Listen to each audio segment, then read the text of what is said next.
Let's go straight to Revelation chapter 9. I'm going to be bouncing around a little bit, but... Something new for a change. Hey? Revelation chapter 9. There are words found in Revelation. Last week we spoke about abyss, and the concept of abyss. In the Old Testament, the abyss was seen really as a deep pit, or usually it was a water pit. It was like at the depths of the sea. When Jonah was thrown into the sea, he sank down into the depths of the sea. That will be seen as the abyss. It's a bottomless pit. It cannot be measured. And then you'll find when Joseph was taken captive by his brothers, remember he came to his brothers and they were kind of jealous of him because of the fact that he was favored by his dad, and they were unhappy with this and they wanted to kill him, but his one brother intervened and said, no, let's kill him. And then what they did in the olden days is that they would dig a pit, and the pit would be seen as a prison. So it will be deep enough that you can't get out unless they help you out. So they would actually have these prisons or pits. So it was also seen as a prison. But as the Old Testament faded away and we started to get before the Gospels came in, there was a slight change in the way in which the people started to view the word abyss. Now, in Romans chapter 10, we find that Paul actually gives us a hint to this, and in Romans 10, I think it's verse 7 again, we find that Paul refers, if you look at it there with me, Romans 10. Who shall descend into the deep? That's correct. Who will descend into the deep? And the word there, deep, and you'll notice that in brackets, that is to bring Christ up from the dead. We have this interesting change of thinking that the abyss is now seen as a place of the dead. Now, the interesting thing about it, if you go and read in Ecclesiastes and in Proverbs particularly, that Solomon writes that the grave is never satisfied.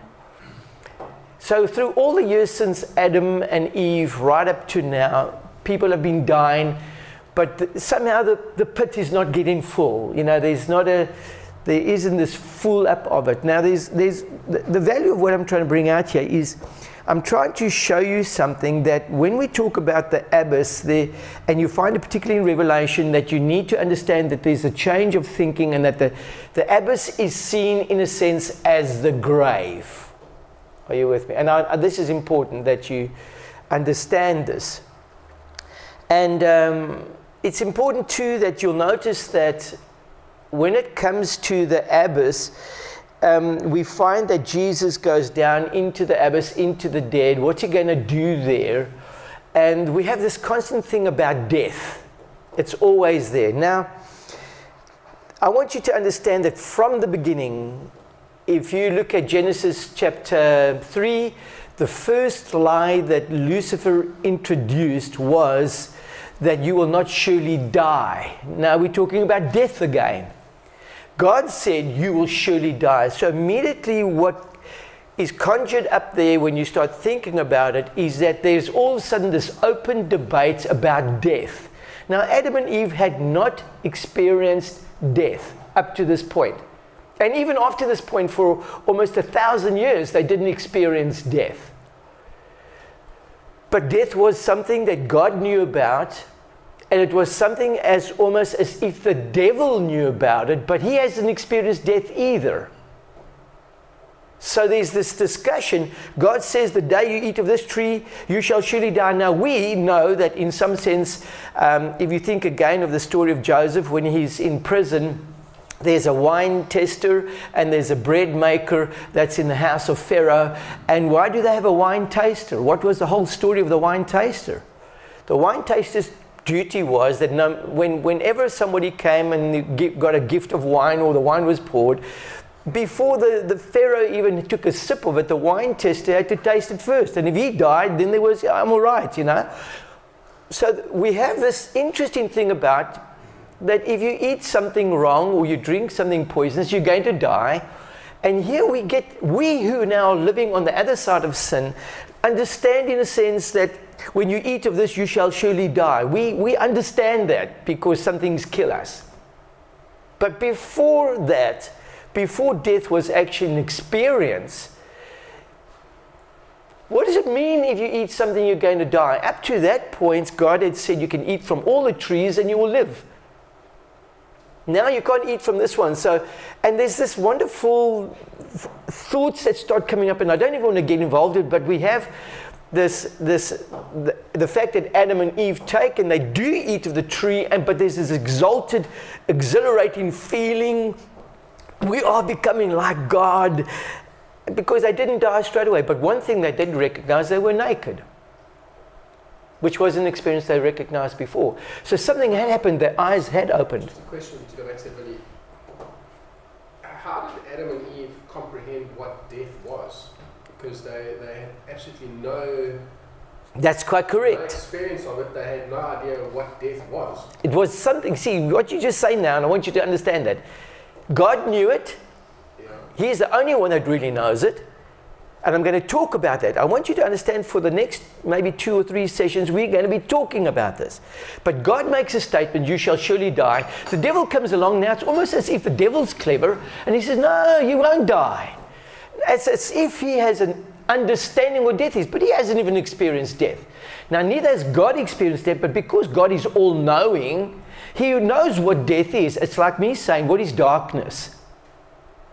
But is that also not maybe part of the reason why the serpent so easily convinced them? Because they didn't know the consequences of really what it was. Now look, yes, but I'm going to even show you that even his understanding of death, and even Adam and Eve, now listen to this, even their experience of death is not death. So when we bury people, we say, oh, they're dead. But our understanding of that's incorrect. I'm going to show this to you. God doesn't view the death of Abraham. Go with me to Matthew 22. And just look at a story that takes place there where Jesus is confronted in Matthew 22 verse 23. Now, but I want you to understand and listen to the words. Now, why I'm talking about this, in Revelation chapter 9, we find that the devil has come down, while the star that has fallen is given a key to the shaft of the abyss, to the pit of the abyss. That means he's got a key that's going to unlock the abyss. Now, in some sense, we are trying to figure out what the abyss is, but before you can understand what it means to unlock the abyss, what in the world are we talking about? Because it doesn't make any sense. Now, this is what we're going to do. We're going to try and make sense of this. Now, in Revelation, and it's interesting, it's not new. People were trying to make sense of death all the time. And when Adam said, when the devil said, you shall not surely die, he was contradicting what God said. God said, you will surely die. And when Adam didn't die, it was almost confirmation that the devil was right. They didn't die. But what he's done is he's told a half-truth, that when you eat the apple won't... Well, I don't know if it was an apple, but you can take it as an apple. Well, I'm just saying that what you're going to eat off that tree is not going to kill you. No, it is going to kill you. No, but what I'm saying... Oh, but you mean not going to die? Yeah, but hang on. But yes, but you see, you talking now on the other side of the line. No, what I'm saying is the devil's twisted the whole thing. No, hang on. But you can only talk about it being twisted because you're on the other side. You're in retrospect or looking back. Yes. So it's not the story of Snow White and the Seven Dwarfs where she eats the apple and dies. It's interesting, in the story of Snow White and the Seven Dwarfs, does she actually die? No. What happens to her? Come on, you know the story. She sleeps for a while. She falls asleep. And what does the prince do? Comes along and with the beautiful kiss, she comes alive again. So even though eating of the apple seemed to be death, it wasn't death. See, we don't know what death is. And I'm going to show you that our perception of death is incorrect if you consider the way the word says it. And when God said, you shall surely die, he had a death in mind. I'm going to show you because he talks about it. But our perception, and this is what I want you to understand, is that before we can understand what the devil's doing by unlocking the abyss, we need to understand what's going on here. What is the abyss? What is it really? It's a pit. Well, as you say, it's a pit. But we find in the New Testament that when the word abyss is used, it's referring basically to the grave.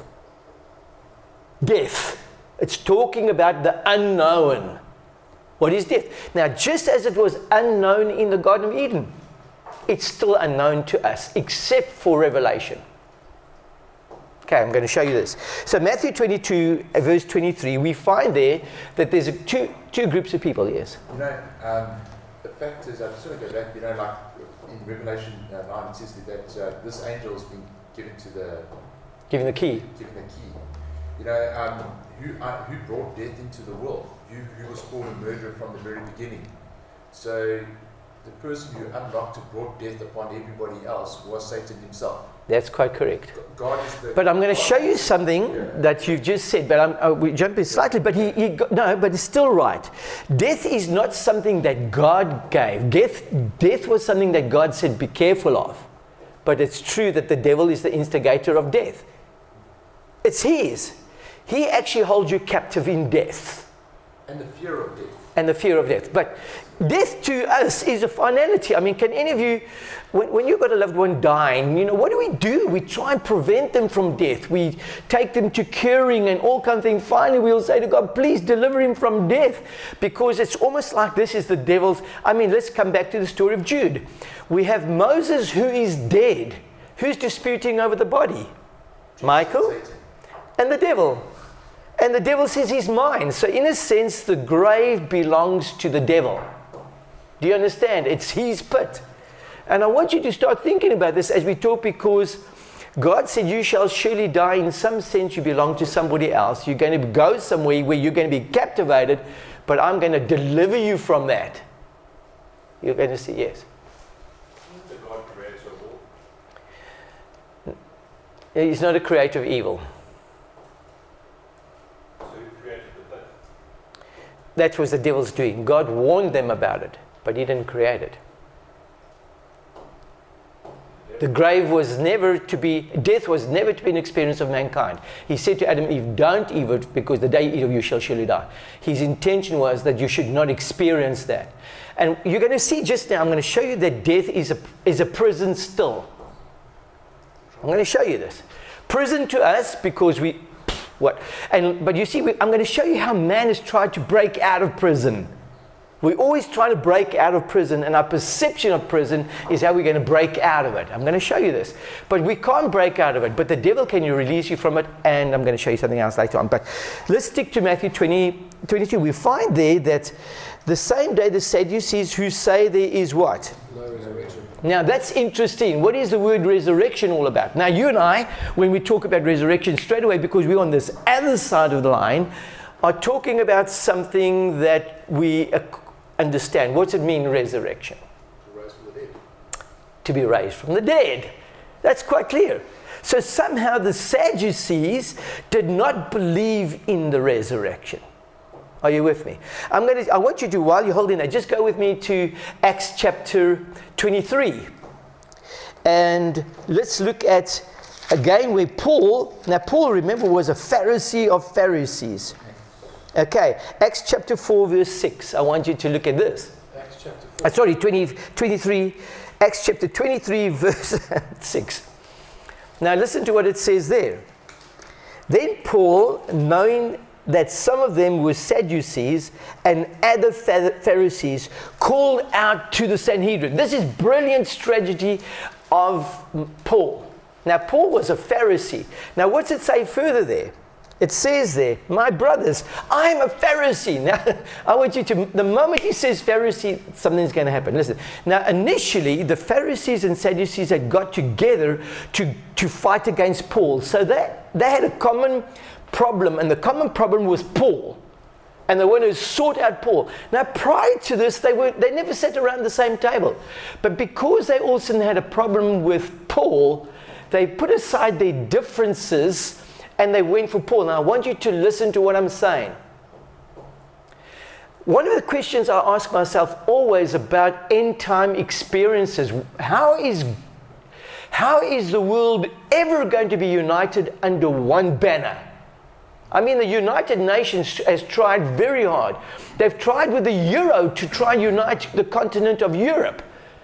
They've tried to bring in English as the language of the world. And even there's another language, I forget what it's called, but it's supposed to be the language that everybody should learn, because if you can understand that language, you can understand one another all over. And they're always trying to bring people back to the experience that happened at Babel, where we could all understand one another, united and be one.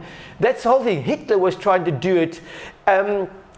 In South Africa, we're trying to do it out of many, one. You know, we talk about this, and we're struggling to get back to the place where we all could walk under the same banner. We still can't do that even today. We can't do it. There's language differences, cultural differences. We just cannot get it right. We try and do it. You know, you do. In the olden days, the kings would, and we still find that kind of concept today, but the kings would marry their children off to other people so that there will be a link up that to try and unite, because they just couldn't unite. I mean, we have the story of Shakespeare, which is one of the most sad, and it's a love story. And which one am I going to talk about? Romeo and Juliet. And what is the story about Romeo and Juliet? They come from two different families. They fall in love. These two families have a feud with one another. They fall in love in the end. The two become the shrapnel, or the people as a result of the feuds of the family. And we still have that today. How do we solve this? And my question is, how, we all think, and I want to tell you, this is the first challenge that the devil's going to have, and that is to get us all to agree with him. Now, I look at it this way. When Lucifer rebelled in heaven, he was not, listen to my word, in agreement with God. Okay. So straight away, when you're not in agreement, there's two parties. Straight away. Now, what was the devil's first objective when he found that he was not in agreement with God? What's his first purpose? He wanted to be higher. Oh, yes, but so I'm not in agreement with God. What would be his first purpose? Put it? Get support. Get support. That's clever. If you're unhappy with something at work, and you go and stand up, and they'll kick you out. But get support. Now they can't kick you out. That's what writing is all about. Writing is about support. So he goes to all the angels. God is knowledgeable of this. I want you to understand. God's not stupid. So, I wonder what Lucifer. He knew what Lucifer was doing. But Lucifer was going to the other angels and saying, hey, you know what? We are angels. We don't have to do what that. We got intellect. We know the difference between right and wrong. We don't need God to tell us what to do. I mean, can you imagine his discussion? I mean, that's how you prod people. Hey, come on, let's join together. And then all of a sudden you find he had a third of the angels backing him. Now we got support. I mean, look at my army. Okay, you still got 2/3. Probability we had to do the olden day thing where you all stand fire. Then the last person would be standing would be God, because the third cannot compete against 2/3. Isn't that true? But he rallied a third. We still don't have any idea. And I'm going to show you this, that it's important to understand that he rallied them together. But now I've got this mind. And listen to the way I'm thinking. Here's Lucifer. He does not want to be governed. You understand? He wants to be his own boss. He doesn't want to be under God's rule. He thinks it's great to be a free thinker. Thomas Paine, The Age of Reasoning. Now, we don't have to listen to God. We got intellect. It's not new. Listen to what I'm saying to you. We think it's new. It's not new. Lucifer really started with, you got intellect. Why do you want to do what God tells you? Don't you know what is right? But, and the new age thinking is this. You don't need the Bible. You don't need society. You don't need them to tell you what to do. You know what to do. If it's right to you, it's right to you. Now this is new thinking. Now I want you to listen to this, because this is crafty. What did the devil achieve to do in the Garden of Eden? He got Eve to join his ranks. I mean, that's all he wanted to do. And then he got Eve to go and get Adam to join the ranks. Now, how are we going to get this in the end? And I want you just to keep a finger there. Just quickly jump with me to Revelation chapter 16 again. Quick question. I don't want to sound like No. Did Adam actually eat the apple of life? Yes. In the end, she took it to him, and he did eat thereof. He did. Okay, so let's go to Revelation chapter 16, and I want you to notice down at verse 12, and we're talking about the sixth angel poured out his bowl on the great river Euphrates. Again, was things that remind us of Babylon, and its water was dried up to prepare way for the kings of the east. Then it says in verse 13, then I saw three evil spirits that looked like frogs. They came out of the mouth of the dragon, and we know who the dragon is, that's the devil. Out of the mouth of the beast, we know who the beast is. That's something the devil gave his authority to. And out of the mouth of the false prophet, and we know also, but you don't all know that, but we know what it is. But then it says, verse 14, they are spirits of what? Demons. And what's the purpose of these demons? Performing miraculous signs, and they go out to the kings of the whole world to gather them for the battle of the great day of God Almighty. So what's the purpose of the demons here? To get some more support. That's his objective. So they go out with the purpose of getting support from us now, not from the other angels, because the angels have already made the decision. Now they're coming down to planet Earth, and they're going to all the different people and getting support. Come on, join us. And you might say to me, what's going on? But I'm going to show you, without you knowing it, the devil's already rallying people together for the great battle of the day of God Almighty. So it means there's going to be one more final battle. So, jumping back to Acts again. I want you just to pick up this whole thing that Lucifer has got you. And the question I'm asking you is, how do you join people together? That's different in culture, different in color, different in language, different in... How do you join them together? Now we have the devil. Now I want you just reason with me on this, and you'll understand where I'm taking it. Now, if I go to someone, I'm a free thinker, I want to think free. And I go to Wayne and I said, don't you want to think free? Yes, I want to think free. Don't you want to be on your own? I mean, you're self-supported. You can do it. Yes. Well, I'm like that too, I'm also like you. I want to do. And we join ranks. Now, already, what's wrong with his mind? What's wrong with his mind? Even though he's joined me, what's wrong with his mind? He doesn't know what you want. No. What have I asked him to do? I've asked him to be a free thinker. Now, the moment he says, yes, I want to be a free thinker, then I say to him, hey, that wall's purple. What do you say? If he's a free thinker, will he say it's purple? No, it's pink. No, he can make it any color he wants to make it now, because he's a free thinker. Now, that's a problem already, because now we don't even agree, even though we agree. He agrees to be a free thinker, but he's still, by allowing him to be a free thinker, he's still not like me.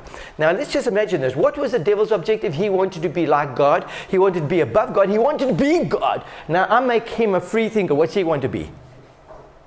Like God. He wants to be equal to God. He wants to be like God. Now, I want to be like that. So, hey, now we've got a problem, because he wants to be like God, and I want to be like God, but who's going to be God?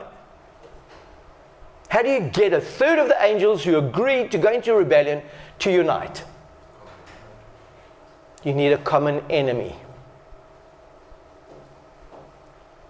You know what I'm saying?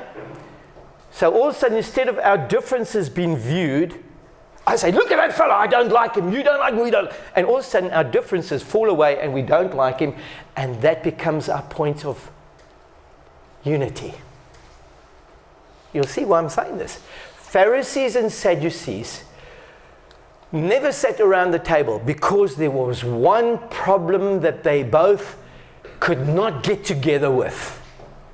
And Paul uses this so brilliantly to cause or to win the battle this particular battle is in. I'm going to say this to you. That old saying, divide and conquer? That's a brilliant strategy, especially if you're outnumbered, then somehow break up their unity. If you can break up their unity, immediately you've got power. So here the Pharisees and Sadducees stand up and they want to go for for Paul. Paul all of a sudden says, I'm a Pharisee of Pharisees. Now he's got Pharisees and Sadducees united against him. Now he says, I'm a Pharisee. Immediately the Sadducees are kind of, he's a Pharisee. And the Pharisees are saying, oh, he's one of ours. What's he just done with the crowd? He just split them. But now he doesn't just stop there. Because listen to what he says there. I'm a Pharisee, the son of a Pharisee. I stand in the trial because of my hope in the resurrection of the dead. Now listen to what he's doing. He's bringing out a problem. And the problem that he's bringing out is that there's the resurrection of the dead. Now listen to what it says right after that. What does it say right after that? Read it. Is somebody who's got it? Acts chapter 23, verse 7. What's it say next? And when he had so said, there was arose a dissension between the Pharisees and the Sadducees, and the multitude was divided. Wow. Listen to what happened. I mean, he's a brilliant strategist, and so is the devil. He looks at the crowd, he says, okay, I know how to split this crowd in two. And what's it say next? Verse 8. The Sadducees what? So that there's no resurrection, neither angel nor spirit. Okay, now listen to it. That's so interesting. Just listen with me. The Sadducees agreed, or amongst themselves, that there was no resurrection. That means when you were dead, you were dead. That there aren't angels and there aren't spirits. Now I want to tell you, the world around me, there are a whole lot of Sadducees out there. You know that. They don't believe that there's any life after death. They call themselves atheists. They don't believe in angels and they don't believe in spirits. Now, our world, you don't realize that our world is not divided up when it comes to color. It's not divided up when it comes to language. It's not divided when it comes up to which continent you're staying in. It's divided with the concept of death. The world is under two banners when it comes to death. One, nothing after death. One, something after death. Old story. Which one's right? So in terms of that there, pretty much every single religion there is kind of on a common... has a viewpoint regarding death. So the Muslims, just use them in Christian. Muslim says, when you die and you're balanced out kind of all right, You get 72 virgins. you got extra support and you go to heaven. Okay. Christians, when you die, depending if you say Jesus Christ your Savior, also heaven, or this other place called hell. We still don't know what hell is. Some people say they know what hell is, but I'm going to tell you something. I'm going to show you just now. Their perception of hell is incorrect.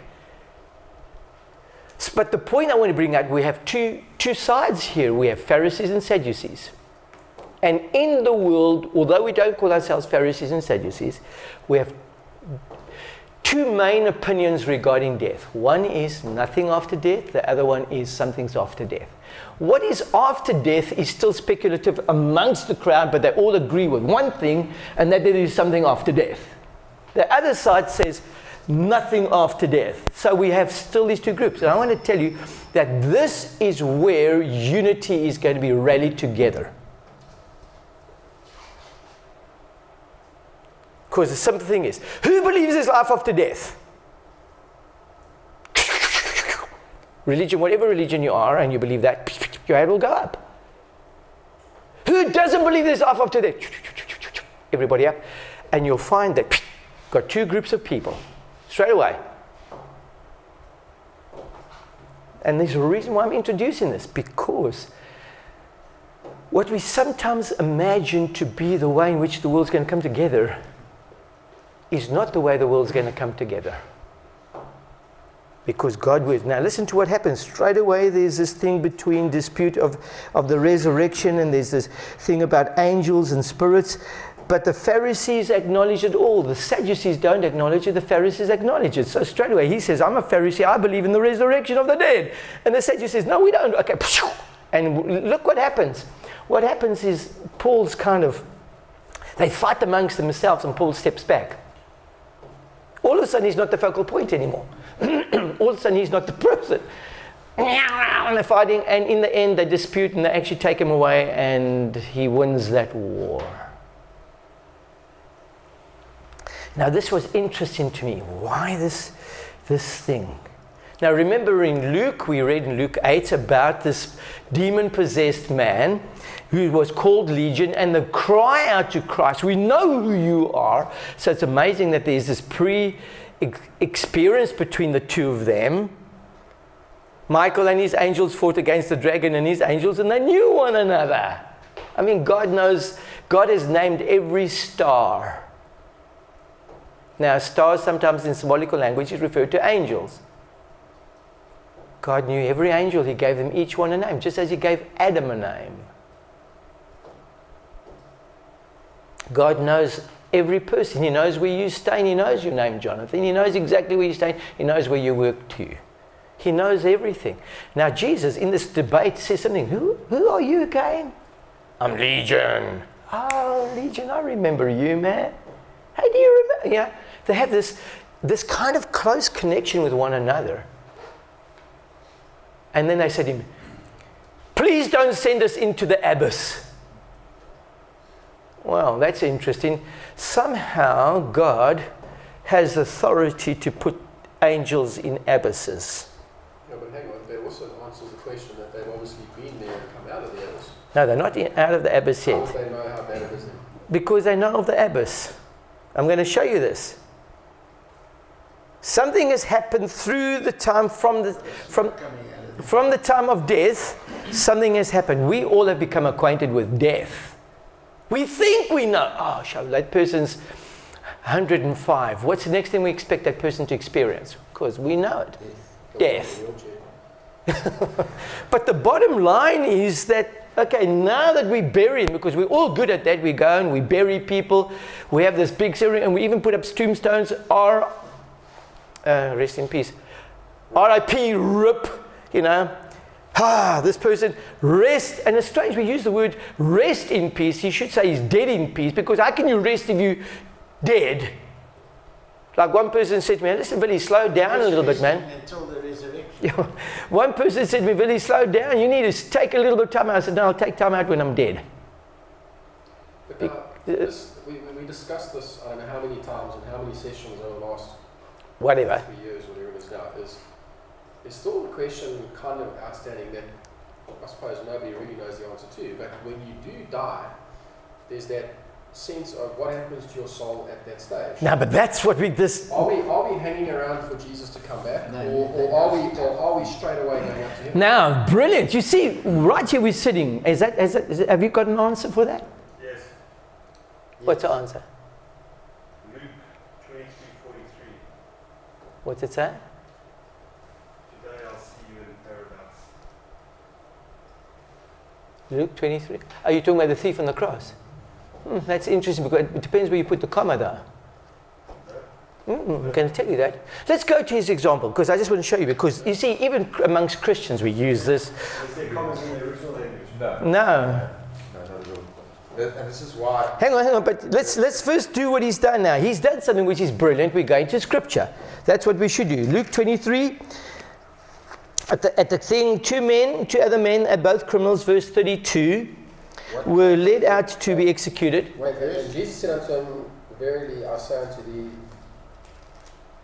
today shalt thou be with me in paradise. Okay, now I want to ask you, where's your comma? Where's the comma put there? My They comma didn't is have commas before either. that. No, hang on, but I'm asking, where'd you put the comma I say there? unto thee, comma, today shalt thou be with me in paradise. Okay, so now if I put that, let's just quickly do this here. I just want to show you something just as a matter of interest. Today is,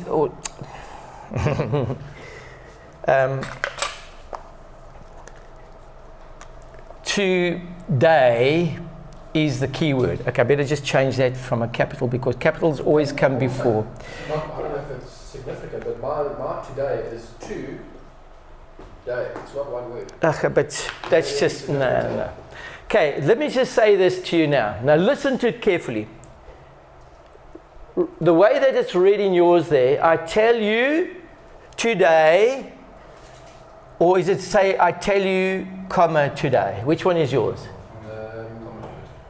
It says, and Jesus said unto him, Comma. verily I say unto thee, Comma. today shall thou be. Okay, so now if the comma comes before today, there's a pause. It means he's saying it today. There's a pause. So let's just get it. I'm telling you, Today.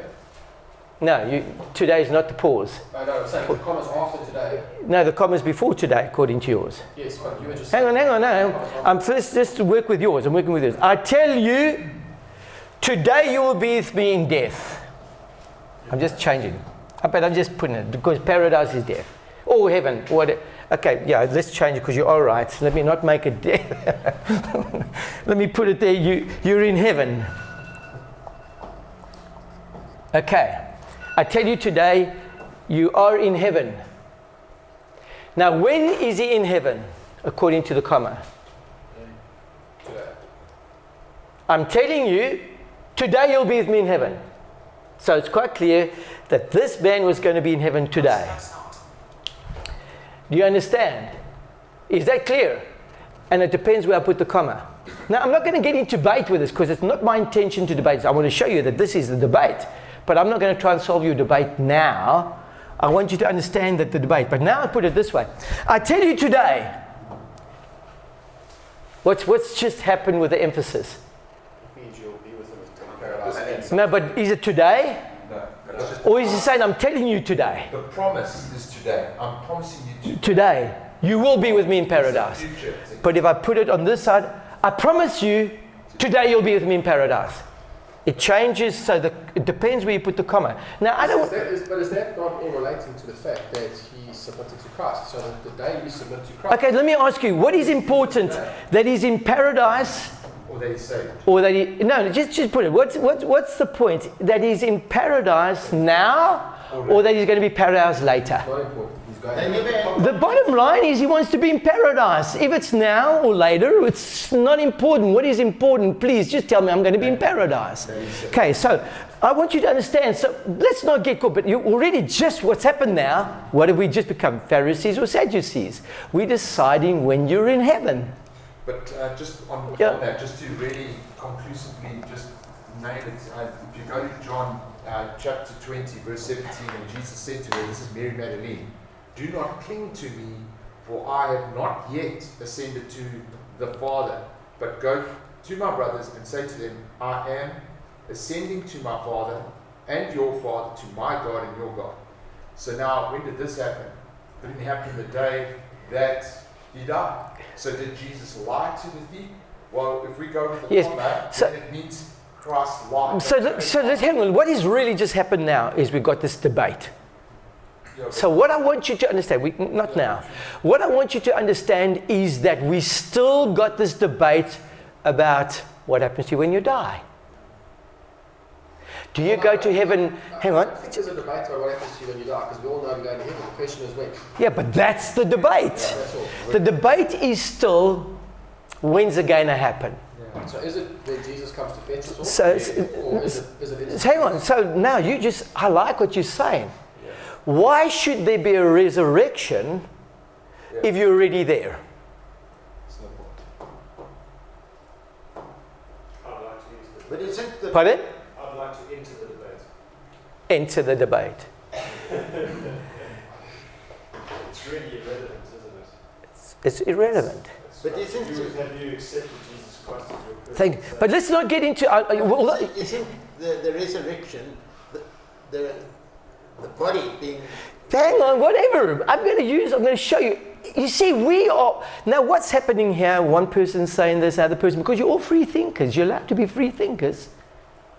And, if you could be right and you could be right, who's right? and they never had commas in those days. And God didn't This has to be right. Jesus didn't speak in commas. You see, so what I'm trying to bring out here... Exclamation marks. Yeah. So what I'm trying to bring out here, gentlemen, is that we don't realize it, but the way in which the world's going to be put under one of two banners depends on how your viewpoint is regarding death. I want to tell you something, things that I experience as a minister. Let's say a person loses a loved one, a child. There's nothing more challenging to a mother or a dad who loses a child. And the first thing we always say to the mother, don't worry, Jesus has just picked the best flower on earth. taken him to heaven, or her. You just understand. And we empathize with the person by trying to comfort them about this. Now, it's a wonderful thing we're trying to do. We're trying to make a person feel, don't worry about your loss now, that they're in a better place. But, I don't want to get involved in this, but what do the people want? Do they want the person to be dead or to be alive? It's nothing more important than that. But yes. Yes. So the point that's coming back is that we try and console one another regarding this, because we try and make the person feel happy for this experience that you've just lost a loved one. We want to make you feel happy, and we say all the right things to make a person feel happy. But imagine a person's, I'm just throwing it over the board now, but imagine it was Hitler's mother and he's dead. Now you go to his mother, don't worry, he's been plucked by Jesus, he's in heaven. Could you say that now? Can you say that? Or would you rather remain silent now? And the mother's grieving about the loss of her son. Where is he now? Well, at least he's in God's hands. Do you understand what we're doing? We got a serious problem when it comes to this. You can't go to a mother who's just lost her child and say to her, hey, listen, he's in hell. I want to make it very clear to you. The way he was living was in hell, burning. You see, our perception of death affects the way in which we are going to be put together. And I want to tell you something. You can belong to the same church. And let's say that loved one dies in that family, and you're in the same church. Listen to what I'm saying to you. And that child happened to have murdered somebody. Just using it. Well, let's use one where they commit suicide. That causes a lot of problems. People don't know what's going to happen when you die if you commit suicide. In actual fact, in the old thinking that if you did commit suicide, they didn't bury you the right way, they buried you the wrong way. They didn't bury you facing towards somewhere, they buried you facing away because you didn't make it to heaven. Wow, it's kind of, and when a person's in that kind of situation, we get concerned, and now can you imagine in your church, the person that happened to have murdered somebody, and then they were executed as a result of their murder, and they never accepted Jesus, and then you go to that person, don't worry, your son's been plucked by Jesus. I'm being very chauvinistic, well, not chauvinistic, very blunt here. But you wouldn't do that. You wouldn't go to that person and say, you're going to be kind of reserved, especially if it was your child that their son killed. Do you understand how complicated it becomes? All of a sudden you can be in the same church, but you're not wishing that her son will go to heaven. But your son's in heaven that was killed by her son. Do you understand? In the same church, there's going to be a problem. We're going to finish off with this now. So I want you to understand that the biggest problem is not color, creed, language, even religion. The biggest problem is that we still are not united when it comes to death. Bad people don't go to heaven, good people go to heaven. Right there, we've already got a split. Now, it's quite interesting that the New Age thinking is that you can be bad or good, you're going to heaven. Then why are you in the church, and why are you behaving, and why are you doing what you're doing? Because somehow you believe that by doing that you're going to get to heaven. Why do you accept the cross of Calvary? Because you believe by doing that you're going to go to heaven. Why are you not a Muslim? Because he's not going to go to heaven. Do you understand? We have this problem with... I don't think that we've seen the real Church of Jesus yet. Now, what we're going to be looking at, I want you to understand that because we are on this side of the line, do you know that after Thomas Paine, and he hated religion, he hated God, he hated the apostles, he hated this Bible, he fought against it. A man came, and they called it the pilgrimage of Thomas Paine in the spirit world. It's a book. It was written by a bloke by the name of Hammond, a Reverend Hammond. He wrote a book about what he says where Thomas Paine is, and he's placed Thomas Paine in heaven. And he's placed him walking and talking with the other apostles who wrote God's word, who he hated when he was earth, but he puts him in heaven. Now the question is, what do you think? A person who hated the Word of God, a person who never believed in God, who never believed in the things also in heaven? Or No. maybe he repented and Not according to the Word, not according to history. This person, if I had to now put a black mark, man, never ever is he going to get to heaven. Guaranteed. Because if I can let him get to heaven after what he has said and there's no repentance, then every person can go to heaven. Don't worry about this. Just throw it away. But this tells me that that's not true. The day you eat of this, you shall surely die. Now, we're not talking about the death that we're thinking of. We're talking about God's action against sin. Do you understand what I'm saying? God is going to take action against Thomas Paine. For sure. Let's not kid around. well, isn't he going to take the whole lot of them? Well, that's correct. But the point that I'm trying to make here is, in order for us to understand this better then what is death? What is God talking about when he talks about death? And that's what we need to understand. And I'm going to tell you something. As we discuss this and put this together, when the devil releases the locusts that come out of the smoke, out of this thing, I want you to understand the whole objective of all of that is to prepare people for the greatest deception ever to take place. And it's going to revolve around death.